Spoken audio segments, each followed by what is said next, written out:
Good morning, नमस्कार, स्वागत है आपका हमारे चैनल जीएस स्टडी 94 में। और दोस्तों मैं यश। तो दोस्तों चलते हैं जनसत्ता के एडिटोरियल के बारे में कुछ जानते हैं। इसे लिखा है दोस्तों रविशंकर जी ने है। तो रविशंकर क्या हैं? लगते हैं कैबिनेट के हैं क्या? वैसे इनके बारे में दिया नहीं रविशंकर जी क्या हैं। चलिए, आज का जो विषय यह है कैसे आत्मनिर्भर बनेगा किसान। चलिए, आपने सबके लिए एक नई पॉलिसी, एक सबके लिए समय सीमा, एक योजना, एक पृष्ठभूमि बना रखी है।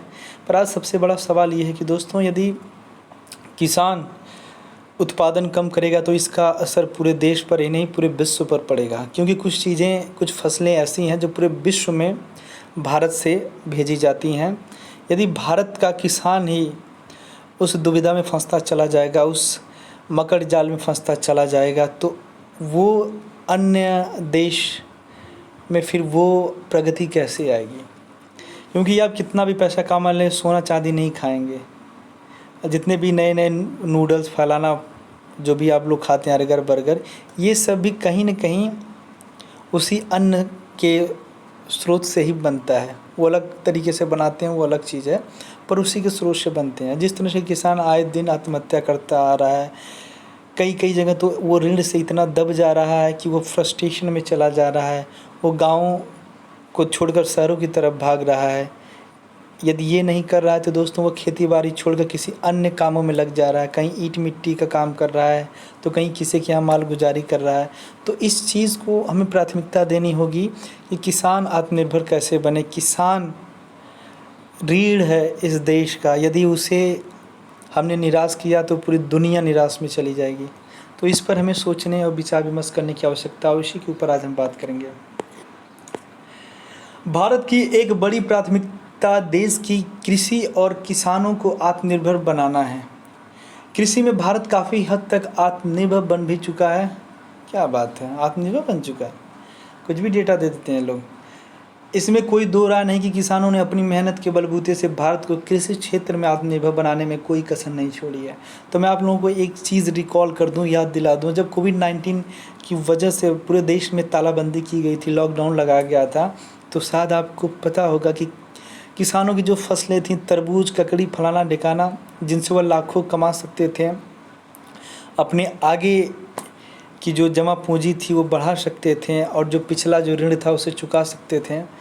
तो दोस्तों सरकार ने कोई तरीका ही नहीं निकाला, कोई विकल्प ही नहीं खोजा कि इनके जो फसल हैं, इनके जो प्रोडक्ट्स जो खेतों में पूरी तरह से तैयार हैं, उनको कैसे सेल किया जाए जब पूरी तरह से गाड़ियाँ प्रतिबंधित है। तो देखे होंगे आपने कि जो किसान था वो अपने फसलों के साथ किस प्रकार से विलाप कर रहा था, और राज्य सरकार या केंद्र सरकार या स्थानीय प्रशासन किसी ने कुछ भी उसका सहयोग नहीं किया। लेकिन अभी भी देश के किसानों की जो स्थिति है वह चिंताजनक ही है। ऐसे में बड़ा सवाल यह है कि किसानों की आत्मनिर्भर होने की बारी कब आएगी। आज भी देश का किसान खुशहाल नहीं है। सरकार खुद मान रही है कि देश के हर किसान पर औसतन 47,000 रुपये का कर्ज है। हर किसान पर औसतन 12,000 रुपये कर्ज साहूकार का है। इस बात से इनकार नहीं किया जा सकता कि किसानों की बदहाली व्यवस्था की देन है। करीब 58% अन्नदाता कर्जदार हैं।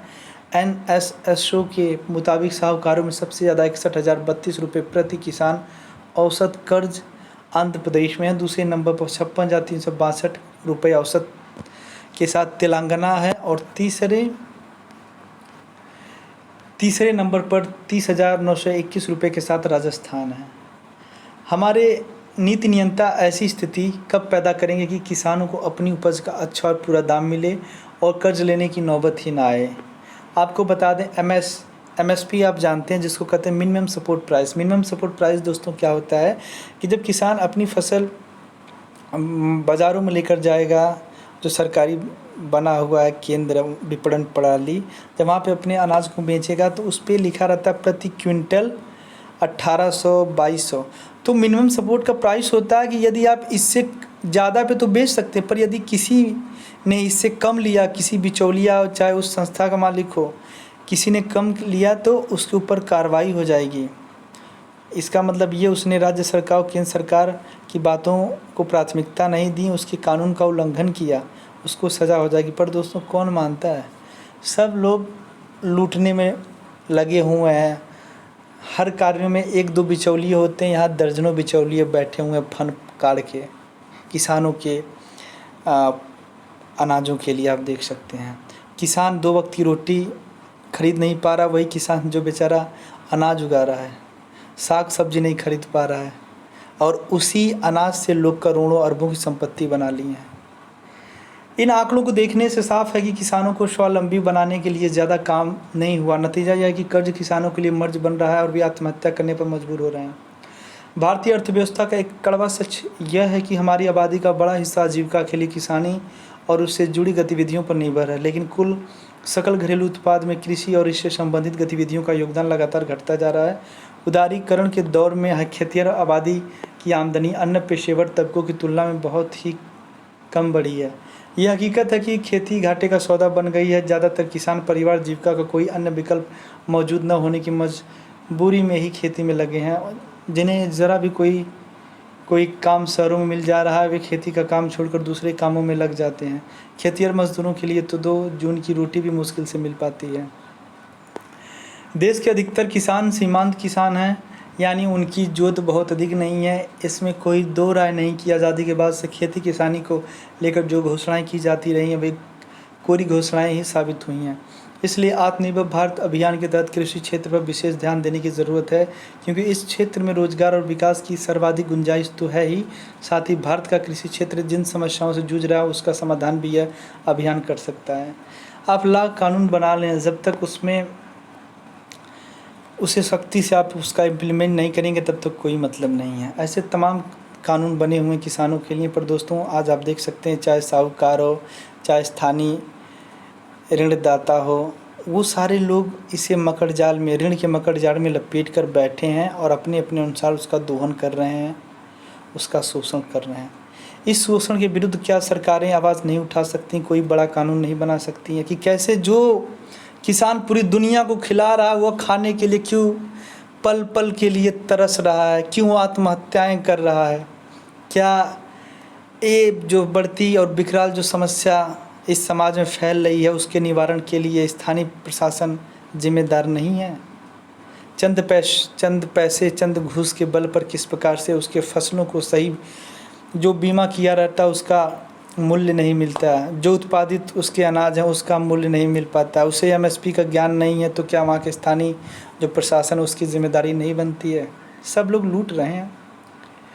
इससे किसान का सशक्तिकरण तो होगा ही, देश और दुनिया के सम्मुख बड़ी खड़ी पर्यावरणीय चुनौतियां भी कम होंगी। अगर किसानों को अपनी फसल का उचित मूल्य मिले, बाजार मिले, उत्पादकता बढ़ जाए और उत्पादन लागत कम हो तो किसान खुशहाल हो सकता है। सरकारें हर साल कृषि कर्ज का लक्ष्य बढ़ा देती हैं, लेकिन किसानों को आत्मनिर्भर बनाने के लिए जो ज़मीन पर काम होने चाहिए वे नहीं होते हैं। न्यूनतम समर्थन मूल्य एमएसपी को कानूनी अधिकार बनाने के लिए किसानों को आज भी लड़ाई लड़नी पड़ रही। इतना ही नहीं, आज़ादी के 7 दशक बाद भी खेती किसानों की इतनी ही तरक्की हुई है कि हमारे किसानों की औसत आय सरकारी दफ्तर में काम करने वाले सेवक से भी कम है। किसी राज्य में किसान की सबसे ज़्यादा औसत आयु 18,059 रुपये है, जबकि आज भी सरकारी कार्यालय सेवकों की तनख्वाह कम से कम 25,000 रुपये हैं। इससे लेकर तो संसद में सवाल भी पूछा जा चुका है, लेकिन कोई समाधान खोजने की दिशा में बढ़ा गया हो ऐसा लगता नहीं। सरकार ने 2020 तक किसानों की आय दोगुना करने का वादा किया, लेकिन जिस हिसाब से प्रतिवर्ष किसानों की कृषि लागत बढ़ रही है उस हिसाब से उनकी आय को दोगुनी होने में तो वर्षों लग जाएंगे। हालांकि इस लक्ष्य को हासिल करने के लिए कृषि और गैर कृषि क्षेत्रों के विकास के लिए पहल तो शुरू हुई है। किसानों के लिए कई तरह की योजनाएं भी शुरू की गई हैं।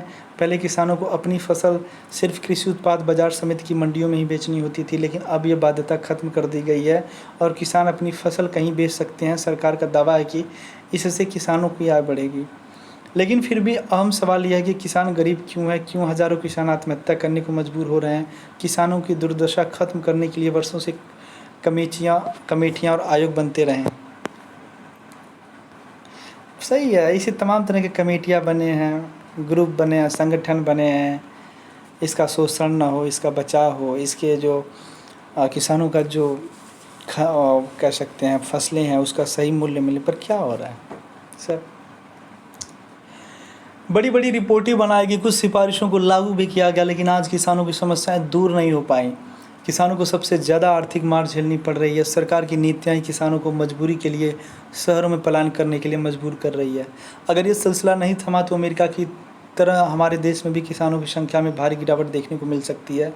अमेरिका में वहाँ की कुल आबादी का सिर्फ 2% हिस्सा कृषि क्षेत्र में काम करता है। समृद्ध और संपन्न भारत के निर्माण में आत्मनिर्भर भारत अभियान निश्चित ही मील का पत्थर बन सकता है। इससे सभी क्षेत्रों की कार्य क्षमता और गुणवत्ता भी बढ़ेगी, लेकिन यह तभी संभव हो सकता है जब किसान हितैषी नीतियाँ बने और उन्हें ईमानदारी के साथ लागू की जाए। सवाल यह है कि आत्मनिर्भर भारत अभियान के तहत किसानों की आय दोगुनी करने का सरकार ने जो लक्ष्य रखा वह हासिल कैसे किया हो। ऐसे चुनौतीपूर्ण माहौल में जब किसान वर्ग खेती बाड़ी से विमुख हो रहा है, वैसे सरकार आत्मनिर्भर भारत अभियान को सफल बनाए। इस चुनौतीपूर्ण परिदृश्य में सरकार को समाज के साथ मिलकर कुछ प्रेरक मॉडल कृषि क्षेत्र के लिए विकसित करने की ज़रूरत है। कृषि की छोटी छोटी जोतों को जोड़कर प्रयोगधर्मी आकार के कृषक समूहों का निर्माण किया जाए, जो सहकारी खेती का एक सामाजिक मॉडल बन सकता है। इसमें कुछ नए प्रयोग किए जाने की ज़रूरत होगी। आज सबसे बड़ी ज़रूरत कृषि को योजनाबद्ध तरीके से आधुनिक बनाने की है। किसानों तक तकनीकी और उसका लाभ पहुंचाना होगा। किसानों को आत्मनिर्भर बनाने के लिए हमें दुनिया के विकसित राष्ट्रों जैसी व्यवस्था लानी होगी। हमें भूलना चाहिए कि भारत के सकल घरेलू उत्पाद में कृषि क्षेत्र की हिस्सेदारी 15% ही है, जबकि देश की 53% आबादी कृषि क्षेत्र पर ही निर्भर है। जब तक किसान सशक्त नहीं बनेगा, तब तक आत्मनिर्भर भारत का सपना पूरा नहीं होगा। समय की मांग है कि किसान को आत्मनिर्भर बनाने के लिए जरूरी और तात्कालिक कदमों के साथ दीर्घकालिक नीतियाँ बनाई जाए। किसान आत्मनिर्भर होगा तभी भारत आत्मनिर्भर बनेगा। तो आज के लिए इतना ही। नमस्कार, धन्यवाद।